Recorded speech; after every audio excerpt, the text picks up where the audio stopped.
up, let's kind of pull together a summary for people, because we've talked about so many different things of, if you want to get started on a more of a green beauty routine, can you give a little bit of a roadmap? Sure.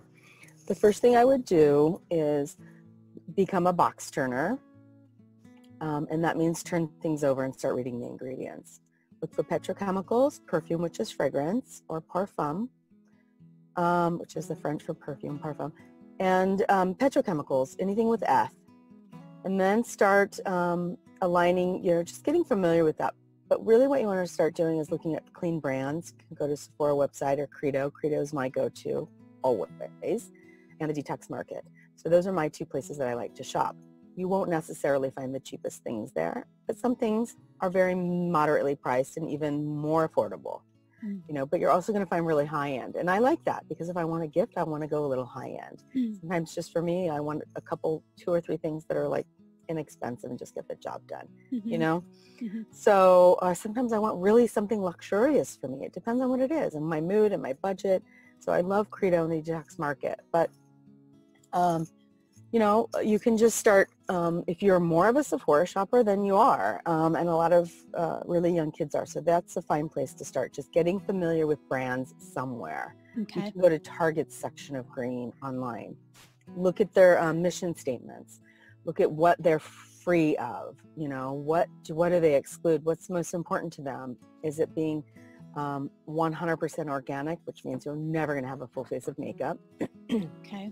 Or is it about just taking out the major offenders? Or is it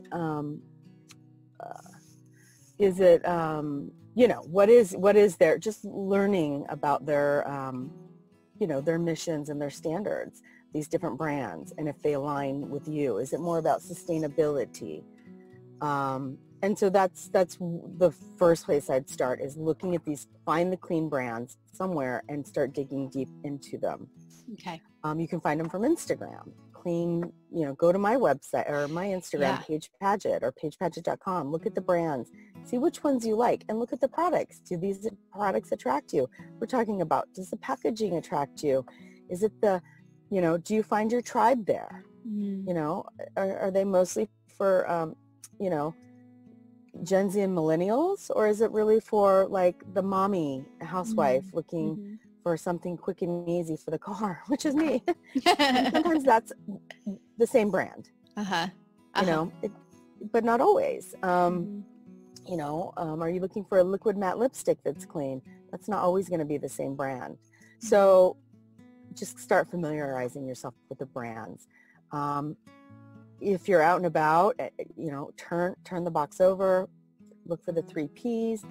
And if you're going to start investing money, just replace the thing you need to replace first. If you have a little more money, start with the thing that you use the most on the largest area of your body. Perfect. Yeah. So that's how I love that. That would be the roadmap, really. Just start looking at brands. Look for the 3 Ps. Replace one thing at a time, or the things you use most if you have a little more money to invest. Yeah, great.